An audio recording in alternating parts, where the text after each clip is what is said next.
I was inside my cabin wiping down my rifle after a long afternoon at the range, when the sharp crunch of tires rolled across my gravel driveway. I glanced out the front window and my body locked up. 4 men were striding toward the house, all dressed in black shirts stamped with bold white letters, HOA enforcement. Each of them carried a red sledgehammer like it was a badge of office. The bald men leading them barked, "Take it down. HOA authority." My gut clenched not with fear, but with pure anger. There was no HOA here. Never had been. This land belonged to my family long before anyone started inventing fake rules and imaginary boards. 3 generations had worked this soil. Before I could even reach the door, the sound of splintering glass exploded through the room. The side panel shattered inward. My dog went berserk, barking so hard he slammed into the door, and one of the men outside laughed like this was a joke.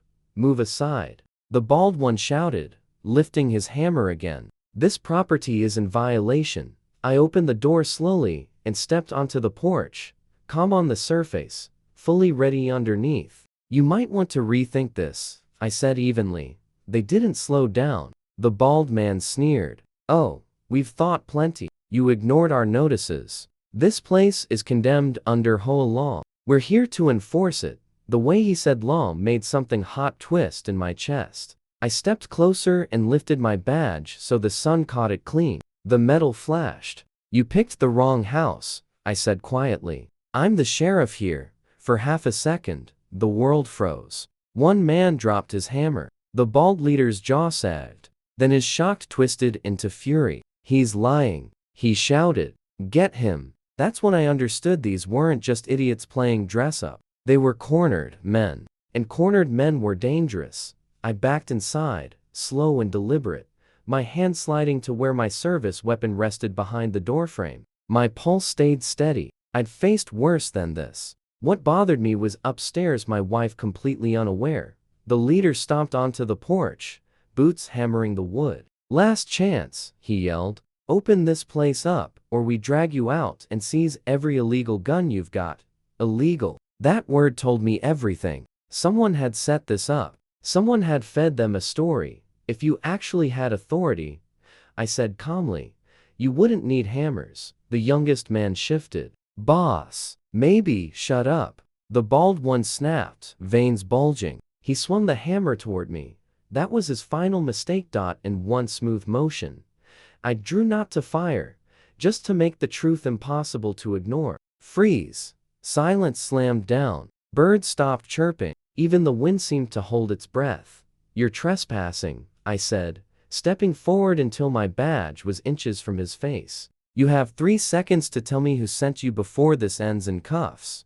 His confidence cracked. "You think you're the law?" he spat. "This whole area answers to us." "No," I said flatly. "This isn't a neighborhood. This is my land. And you're finished." Then my wife's voice drifted from upstairs. "Honey, what's happening?" The bald man grinned. "Good. We'll bring her down too."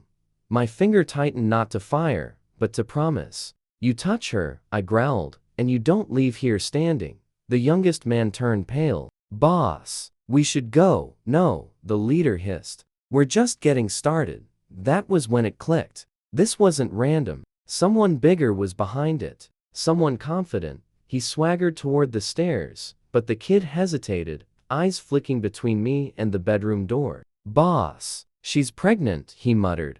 "So." That whisper, orders are orders, broke him. He stepped back, then forward toward me. "Sir," he whispered, "this wasn't supposed to go like this. Karen said she'd handle it." "She said there was paperwork." "Karen?" I asked softly. The leader went white.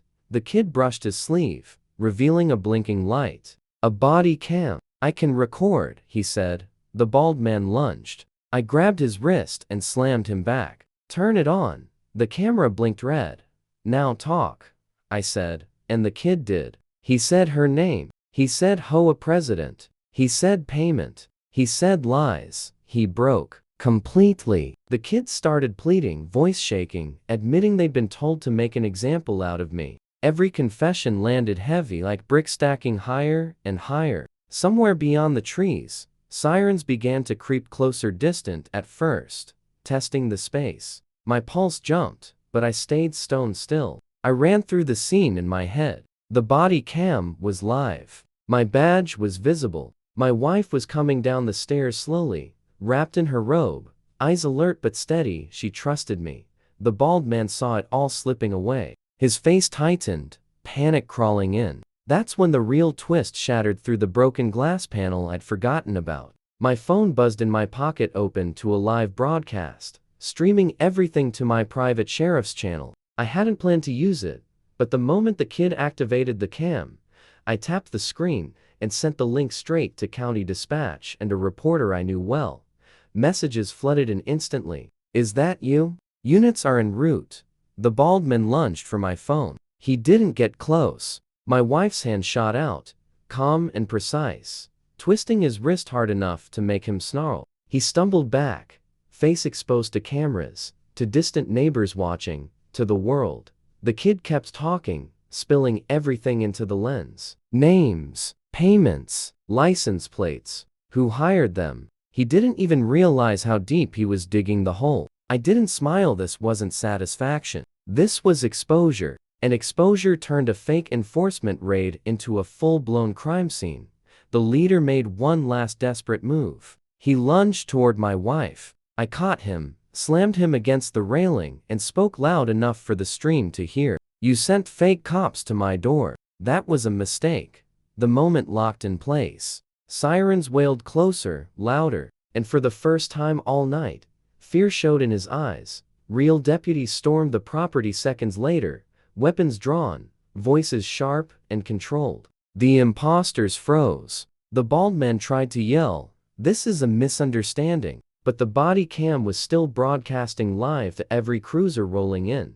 Two deputies grabbed him, slammed him down, and snapped cuffs on his wrists. He thrashed, screaming, "You can't do this. Karen promised me protection." One deputy leaned in, unimpressed. "You're under arrest for impersonating law enforcement, trespassing, and attempted assault." The youngest fake cop handed me the camera, hands shaking. "I didn't know it would go this far," he said quietly. She lied. "I just wanted fast money." I studied him for a long second. "You'll still face charges," I said evenly. "But you just gave us what we needed to take her down." As the leader was shoved into a real patrol car, tires crunched again at the driveway. A luxury SUV skidded to a stop. Karen stepped out, confidence painted on her face, until she saw the lights, the cuffs, the cameras. "This is HOA jurisdiction," she screamed. "You can't arrest my people without my approval." The deputies laughed outright.